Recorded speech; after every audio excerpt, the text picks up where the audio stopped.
18 horas e 19 minutos de 21 de outubro de 1978, Frederick Valentich decolou em um voo solo de Melbourne, na Austrália. Ele planejava sobrevoar a costa até o Estreito de Bass e se dirigir a King Island, em Vitória, a cerca de 200 quilômetros. Aos 40 minutos de voo, Valentich contatou o controle de terra de Melbourne e informou que estava tudo calmo. Depois, às 19 horas e 6 minutos, ele fez contato de novo e perguntou se havia outros aviões na área. A resposta foi negativa, mas Valentich avistava uma aeronave grande 300 metros acima dele. Ela parecia ser feita de material metálico brilhante e tinha 4 luzes verdes. 6 minutos depois, a torre ouviu um som que parecia atrito de metal contra metal, seguido de silêncio total. Frederick Valentich desaparecera sem deixar rastros. Aos 20 anos, Frederick Valentich já era um piloto experiente com qualificação de voo classe 4. Ele se interessou pela aviação desde a infância. Na adolescência, ele se juntou ao Corpo de Treinamento Aéreo Australiano e começou a visitar várias bases pelo país. Em pouco tempo, Valentich mostrou ser um piloto talentoso e se tornou instrutor de voo. Apesar de muito ocupado, tentava acumular o maior número de horas de voo possível. Certo dia, ele disse à família que iria voar até King Island, no Estreito de Bass, para buscar lagostas para os companheiros de treinamento aéreo. E avisou que voltaria até às 22 horas. O pai de Valentich lembra que ele estava ansioso para partir. I will never forget that morning of 21st of October 1978 when I was at the breakfast table and Frederick came in. He was a bit moody sometimes, but that particular day he was very cheerful and he looked out the window. What a glorious day to take a flight, he says. That was the last time I actually have a contact with my son. Valentich chegou cedo ao aeroporto em Melbourne e passou alguns minutos verificando seu monomotor Cessna.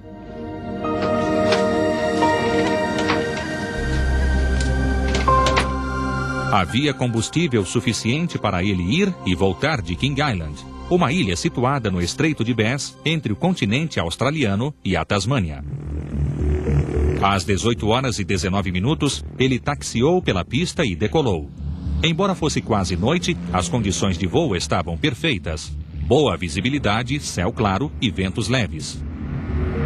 Valentich ansiava pelo retorno, já que pela primeira vez ele sobrevoaria o mar à noite.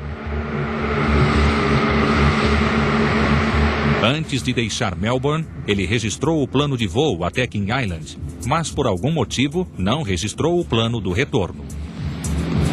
Seu progresso pelo Estreito de Bass foi acompanhado por Steve Ruby, controlador de voo na Torre de Melbourne. Ruby esperava um voo de rotina e quando Valentich se comunicou pelo rádio 40 minutos após a decolagem, tudo corria normalmente. Mas, minutos depois, Ruby recebeu outra chamada do Cessna, sinalizada como DSJ, e foi então que Valentich começou a descrever algo fora do comum. At about 7 o'clock, he reported sighting a large aircraft in his vicinity, and which surprised me. Imediatamente, Ruby verificou com os colegas se algo passara despercebido, mas não havia nada nas outras telas. Ele pediu que Valentich descrevesse o que via. O piloto afirmou ver uma aeronave de aparência estranha, cerca de 300 metros acima dele. It's got like a green light and some metallic light. It's like all shining on the outside. Ele disse que a aeronave não identificada parecia estar seguindo o Cessna. When he mentioned the 4 bright lights, well, I imagined that he was looking at a large military aircraft. Mas, como Ruby constatou, não havia aeronave militar nas redondezas naquele momento, e isso o deixou ainda mais intrigado. At that stage, I was thinking sort of rationally that here I have an unidentified military aircraft operating in my airspace, of which I have no knowledge. Enquanto ele ouvia Valentit elevar a voz em pânico, começou a pensar no impossível. I don't think it was a military aircraft. I don't think it was an aircraft.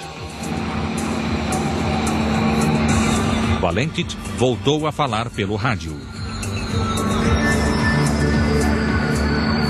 seems to me he's playing some kind of game. He's flying over me about three times at speeds I can't identify. Quando perguntaram sua altitude, o piloto informou que estava a cerca de 1.500 metros e que conseguia ver claramente a aeronave misteriosa pairando sobre ele.